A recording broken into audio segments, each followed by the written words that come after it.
Hi, Chris and Maggie. Welcome to our meeting today, where we will be talking about psychic self-defense book and some topics that people might want to know about. So today we wanted to talk about the healing modalities or the healing types that we have brought into the book. So I don't know if you want to share a bit about that. Yes.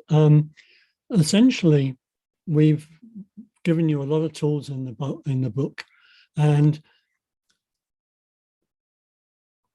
if you've experienced a psychic attack, then there's various things you can do to help yourself recover.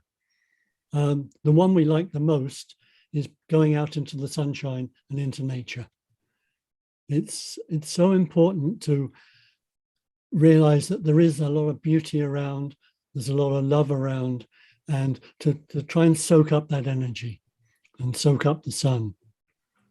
You can also, if you currently visit an alternative health practitioner, you can have energy balancing.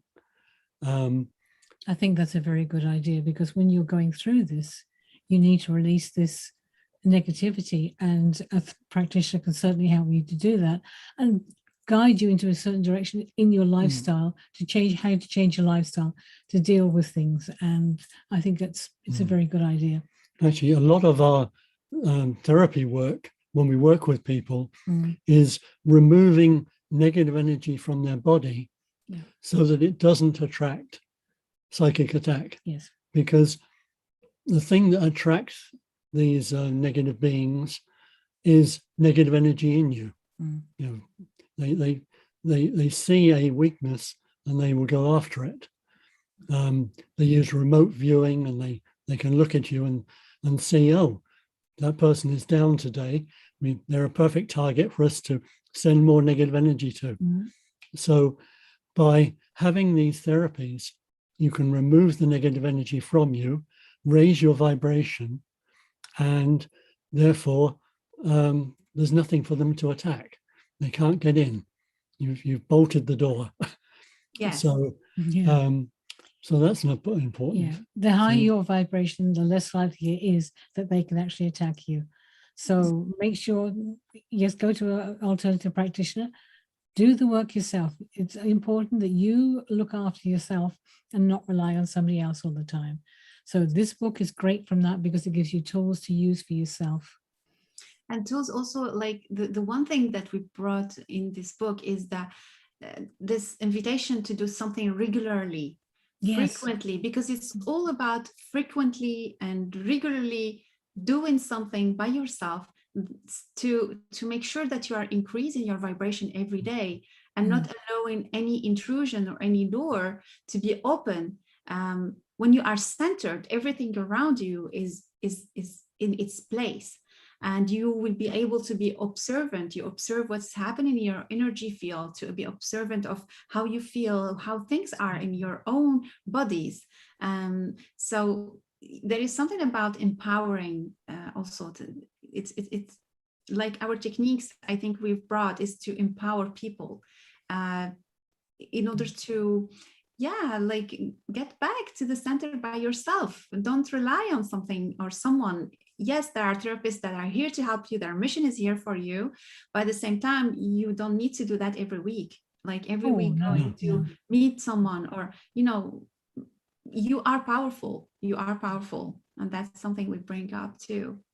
And one of the things that I tend to do, I think you do as well, every morning when I get up, I check. What is my energy like? How does it feel? Have I got any intrusions? And then I always say a prayer to get me through for the rest of the day. And a prayer for protection. And a prayer for protection as well. And then I do the same in the evening. If during the day I feel off, I will check myself again. So, okay, well, that doesn't feel quite right. And I'll go in and I'll make an adjustment. But also I'll pray then. I use prayer a lot, and I find it very beneficial. Yes, prayer is really something important. In all the religions and traditions, we find that. Actually, even psychic protection, we find it in all religions and traditions.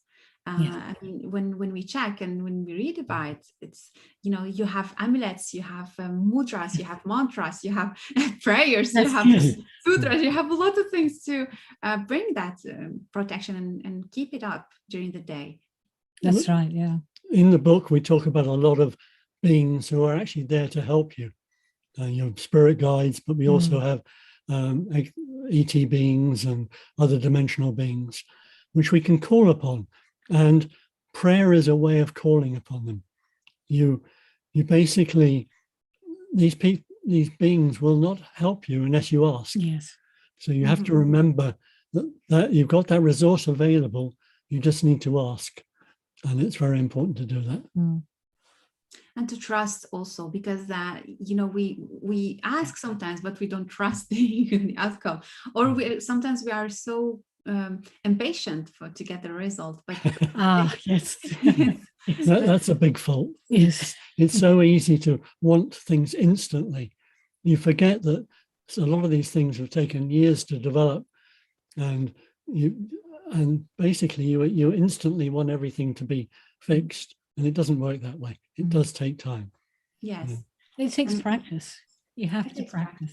And we're going to practice in our upcoming course, a 4-day course. So we will talk about self-protection and how to develop your tools to analyze, to have a self-analysis, how to deal with some intrusions that you might get rid of by yourself, and more techniques with me and Chris and Maggie. So find the details just below. So thank you very much, Chris and Maggie, and I will meet you soon for probably another discussion about topic of this. There's so many things to talk about.